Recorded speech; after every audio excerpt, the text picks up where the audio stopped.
Hari ini saya akan bacakan Dina Fajrina, istri dari Doni Salmanan, menurut baca wajah. Nah, kalau saya lihat dari wajahnya ya, terutama dari bagian jidatnya, sebenarnya Dina itu nggak terlalu banyak mikir. Dia lebih banyak melakukan action atau tindakan. Dan kita bisa lihat bahwa dia berpikirnya step by step. Atau dia harus tahu stepnya, dia harus tahu langkahnya, baru dia bisa melakukan langkah selanjutnya dengan lebih sempurna. Kalau kita lihat dari bentuk matanya, orangnya sebetulnya cukup teliti ya. Sayangnya kita bisa lihat bahwa di bagian pribadi dia adalah seseorang yang lebih menyimpan perasaan dibandingkan ketika di luar. Jadi di luar bisa saja terlihat lebih ekspresif, tapi sebenarnya tidak se-ekspresif ketika dia berada di dalam. Atau lebih ekspresif di luar dibandingkan di dalam. Di dalam lebih diem lah, seperti itu. Orangnya cukup to the point, ya, orangnya cukup to the point. Dan yang cukup menarik di sini ketika kita lihat dari bentuk hidungnya, uang itu penting buat dia, tetapi dia juga merupakan seseorang yang boros atau terkadang sulit untuk mengontrol pengeluaran, walaupun dia tahu bahwa itu penting. Jadi bisa saja dia sebetulnya nggak terlalu suka berbagi, tetapi dia suka mengeluarkan uang untuk diri sendiri. Dina bukanlah orang yang mudah percaya sama orang lain dan juga nggak gampang didekati. Dia akan lihat dulu Anda itu orangnya seperti apa dan nggak mudah percaya. Dia akan butuh fakta, dia akan butuh waktu sebelum dia percaya dengan Anda. Dan seseorang yang juga perlu tahu step by step-nya sehingga dia tidak melakukan sesuatu secara mendadak atau sesuatu yang tidak berhati-hati. Kalau melihat sifat-sifatnya mungkin saja kemungkinan dia sudah tahu sebetulnya apa yang dilakukan oleh Doni sehingga aset-asetnya dipegang oleh dia. Dan itu sudah merupakan suatu hal yang dia precaution ya, karena memang kan dia orangnya uang itu buat dia sangat penting. Dan dia nggak percaya dia nggak gampang percaya dengan orang lain. Kecocokan antara Dina dan Doni kalau kita lihat adalah dua-duanya orangnya suka petualang, suka nyoba hal baru. Dua-duanya punya energi yang tinggi.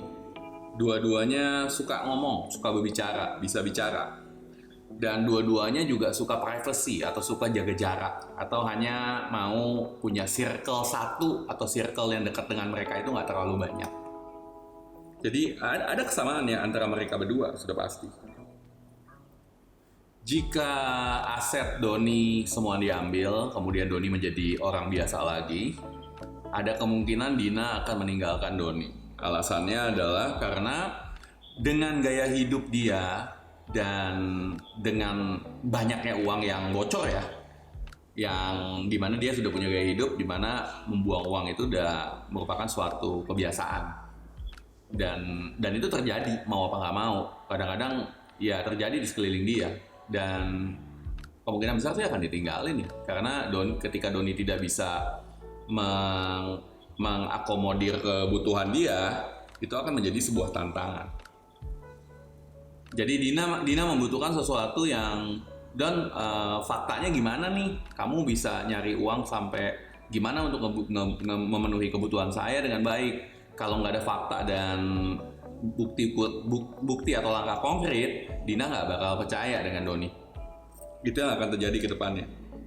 Dan Dina akan maksa terus-menerus sampai Doni capek untuk dapat terpenuhi kebutuhannya.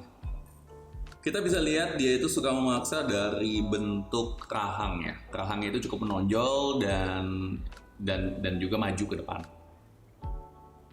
Tantangan sudah pasti ya antara Doni dan Dina, karena kalau kita lihat dari bentuk hidungnya Dina yang mancung dan juga nggak percayaan, itu menunjukkan bahwa Dina orangnya itu investigatif dan dia tahu tuh apa sebetulnya yang dilakukan oleh Doni, dan terkadang taunya itu sampai cukup detail atau spesifik. Jadi saya nggak percaya kalau dibilang Dina itu nggak tahu apa yang dilakukan oleh Doni ya. Dan ketidakcocokan ketika menghadapi seseorang wanita yang bukan hanya investigatif tapi juga memiliki energi untuk melakukan investigasi tersebut, bisa aja Doni bisa gerah. Itu yang bisa membuat suatu hubungan menjadi retak. Bisa saja itu yang menyebabkan asetnya Doni dipegang oleh Dina, karena sebelumnya Dina sudah menginvestigasi dan tahu apa aja yang Doni miliki. Dan kemudian ya apapun alibinya saya nggak tahu, karena saya hanya membaca wajahnya dari trade-nya.